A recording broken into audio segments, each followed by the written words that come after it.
Where The Legend of Lara Croft, Episode 1, titled A Single Step. And oddly enough, with this show, like for us video game people, all us gamers out there, this is meant to set place after the events of the rebooted trilogy, what they call the Survival Trilogy, which was 2A 2013, they had Rise of 2A, and then Shadow of the 2A.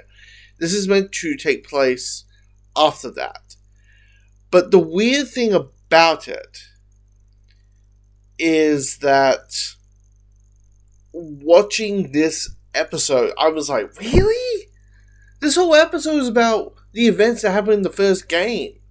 This is meant to be it happened in the first game, which is she lost her mentor. She lost her, was it Waff? She lost Waff, who died in the first game. And she's unable to move on. She's, unable to, just live her life. She's at Peru fighting these, just in fight clubs at Peru for some reason. And, Jacob and Zip are all like, should you, I don't know, go to your mansion and sort what you're going to do with your father's stuff and, spend Christmas, because apparently it's nearly Christmas time, and, spend Christmas with your loved ones. Should you do that, Lois? Should you? And she's unable to. And that's what, so in my head I'm thinking, this is meant to, be, the bridging gap between, the rebooted trilogy and, she's going to slowly become the Lara that everybody knows her to be. It felt like this was a latrina of the first 2A 2013 and Rise of the Tomb Raider, the second game of the trilogy, right? That's what it felt like. But outside of that, I quite enjoyed it. I actually watched the first episode. I'm like, it's with all that drama of not drama, good dramatic moments of her unable to move on after losing her mentor, and also all the events that happened on the island, which is weird because I'm like, I remember this is 5 other people, because I remember there was a couple of dead ones, a couple members of Lara's friends who just didn't make it. I remember waking up in the cave, and then suddenly you see one of your friends swung up, and I remember that. And that.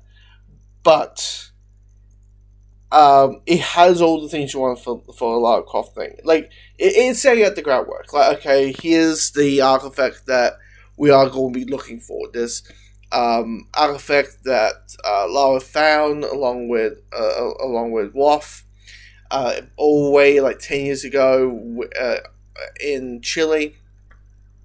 They find this artifact that's meant to be the prize of the gods and the warranty of the gods, but some people call it the curse of the gods. And you got this new bad guy, which I immediately figure out, you're the bad guy. Just the way you're talking, you're the bad guy. So the big reveal, I'm like, oh my god, I'm so shocked that you're the villain.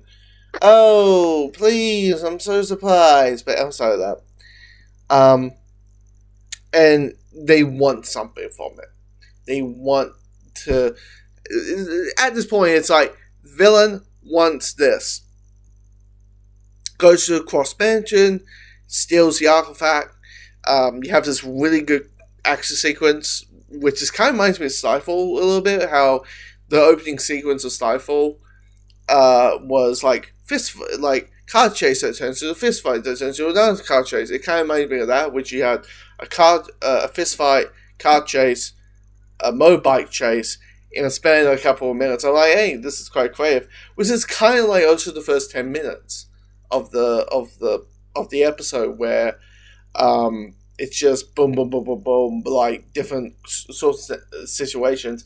It also did felt like okay, let's just go through the video game aspect of things. It's okay, what's popular in the games? Lara falls in water and fights a crocodile and all that. first thing first, I would check my foot to see if my foot was all good. If I got, chomped by a crocodile or alligator, just to make sure, like, do I need some medical attention? Is it at least a tooth out there? But, clearly not. But yeah, I was watching this and I'm like, yeah, this story intrigues me. But again, I'm a sucker of like Indiana Jones and Uncharted and Tomb Raider and all that kind of stuff. Like a good, good, archaeology type of stories, really. Of course, Lara Croft is voiced by Harry Atwell from Peggy Carter for the Marvel films, and recently being Miss Impossible. And she's when she showed up on screen, she's not a household name, but like when she shows up and things, she's like she's gonna deliver, and she's good. She's a really good Lara Croft. Actually, I would be like, you know what?